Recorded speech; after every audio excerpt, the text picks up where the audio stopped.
Cordial saludo. Numeral 821, comunicación con el cliente, norma ISO 9001, versión 2015. Antes, vamos a hacer un estudio y un factor de recordación frente a la estructura de alto nivel establecida en las normas ISO. Entonces, recordemos, en la etapa del planear de la implementación de la norma encuentro contexto de la organización, liderazgo y planificación. Capítulo 4, contexto de la organización. Capítulo 5, liderazgo. Capítulo 6, planificación.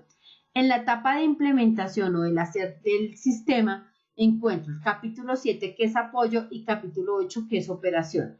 Frente a la etapa de verificar o evaluación del sistema, encuentro mi capítulo 9, que se llama evaluación de desempeño. Y en mi parte de mejora, el capítulo 10, que corresponde a la etapa del actuar.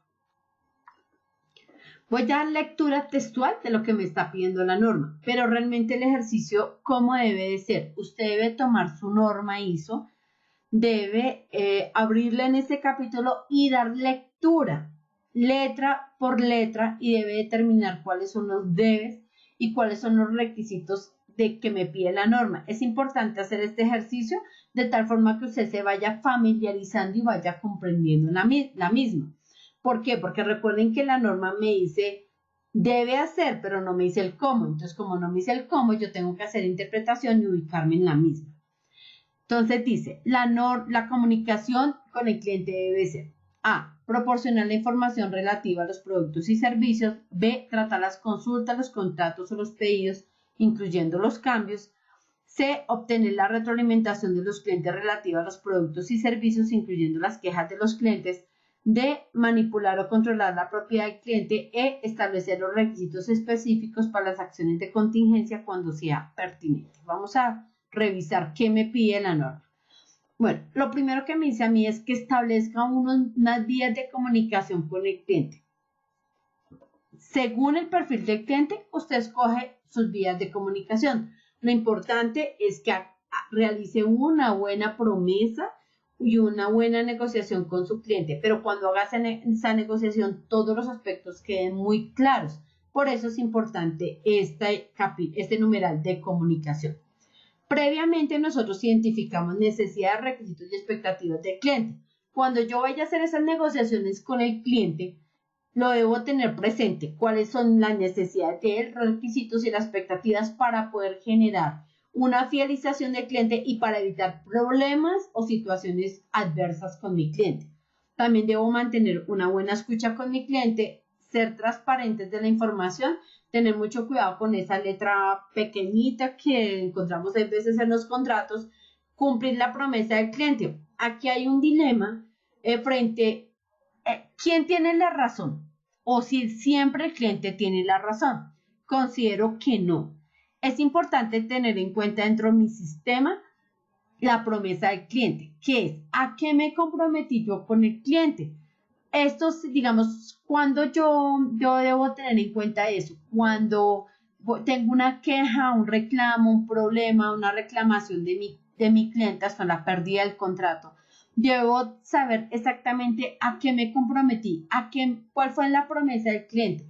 Digamos, cuando hay una queja, un reclamo, una petición, hasta una sugerencia, yo debo traer cuáles fueron las necesidades, expectativas y requisitos que determiné con mi cliente.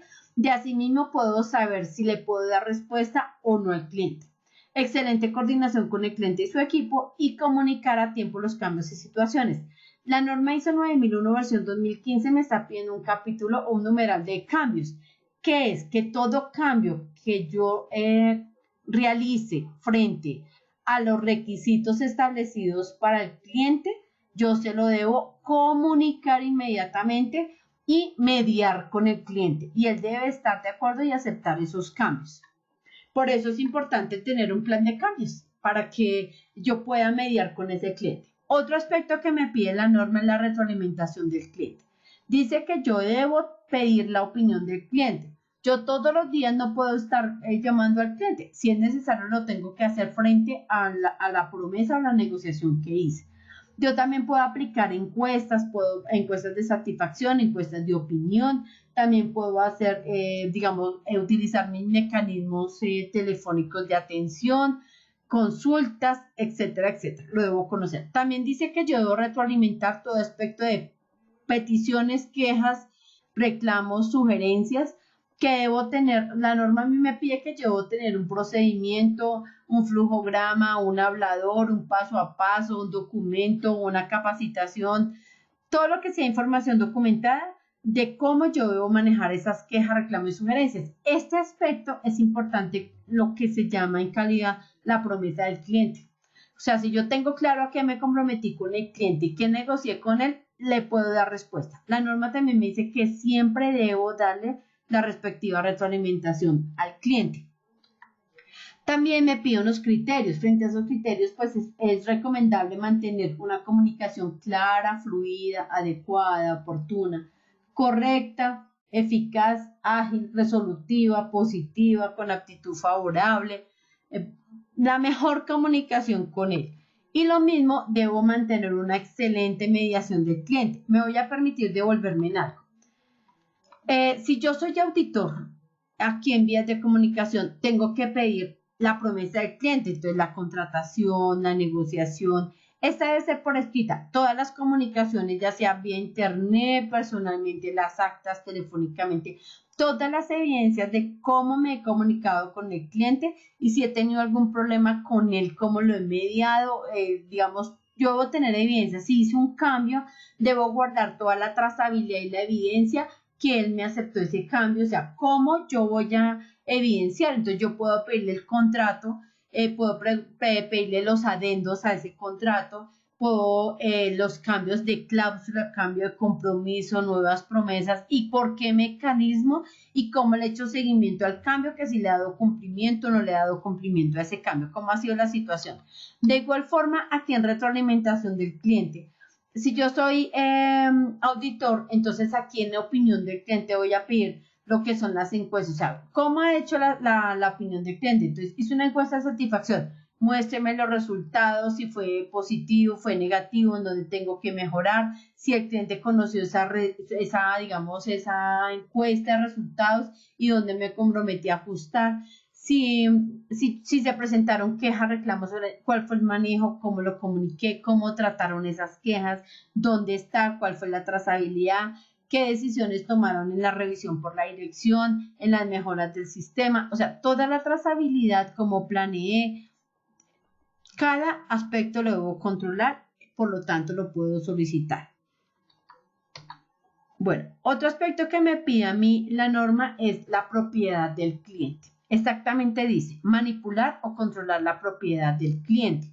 Entonces, con respecto a la información y datos personales del cliente, nosotros manejamos su información y sus datos personales. Se deben de aplicar protocolos de habeas data, manuales de habeas data, de seguridad de la información, entre otros. Si yo soy auditor al respecto, entonces yo debo pedir los requisitos legales que debe manejar la organización frente a estos temas de manejo de datos personales, como cuáles. Por ejemplo, en qué lugar tienen la información, qué personas tienen acceso, si cualquier persona, si están bajo llave, qué cláusulas de confidencialidad yo generé con las personas para el manejo de esto. Me dice que también la propiedad del cliente incluye la propiedad intelectual. Entonces, yo cómo estoy salvaguardando y si necesito hacer uso de esa propiedad intelectual, le pedí permiso al cliente, seguir la normatividad legal, mis requisitos, etc.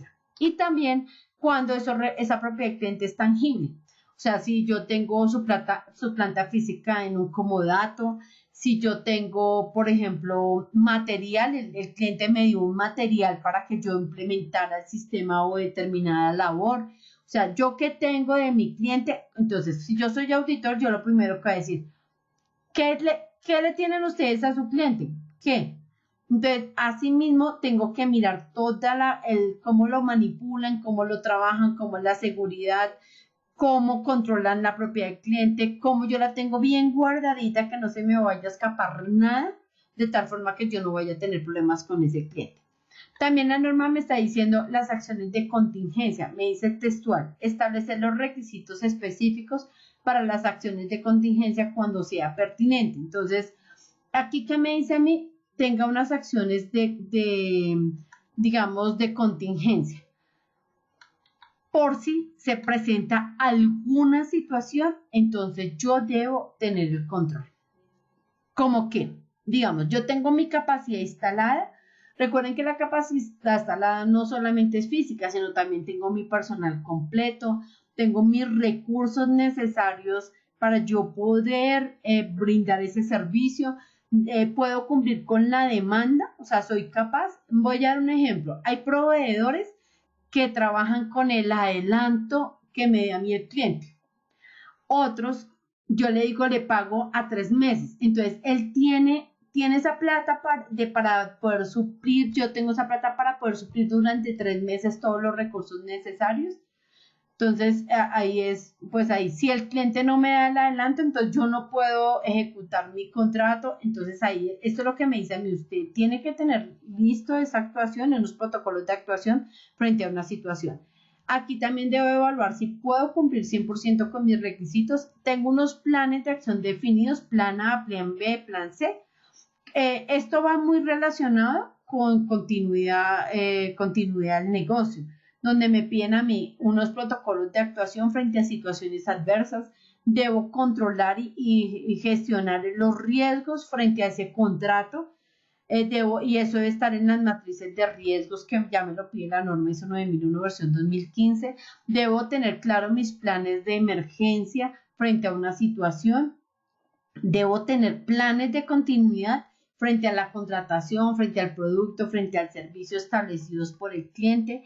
Debo también tener unos análisis de impacto. O sea, si pasa algo, cuál es el impacto que tendría frente a ese cliente. O sea, si el cliente a un mes no me paga, ¿qué impacto tendría? Me cancelan el contrato, me multan. Todo eso yo lo voy a tener presente, ¿sí? Que me van a demandar, que yo voy a tener. Y también es importante que lo recomienda cuando yo estoy trabajando continuidad del negocio y los planes de continuidad, tener un comité de crisis, así se llama. Este comité puede ser la misma junta directiva, el mismo comité directivo, y que a veces le colocan, lo amplían para que entren varios sectores de la organización o varias áreas de la organización, pero es donde se toman las decisiones frente a una crisis, cómo se va a recuperar la información, cómo va a ser la logística o cómo va a ser la recuperación digamos, de la situación que yo estoy haciendo, la logística, cómo van a hacer la comunicación con el cliente y las relaciones públicas, cómo voy a trabajar lo operativo. Entonces, la norma también me está diciendo, o sea, usted también tiene que comunicarle al cliente que usted tiene unas acciones de contingencia frente a ese contrato y cómo va a manejar esas situaciones de contingencia. Es importante tener en cuenta, mantenga siempre el gana-gana con el cliente y mantenga una excelente comunicación y una excelente mediación con sus clientes. Muchas gracias.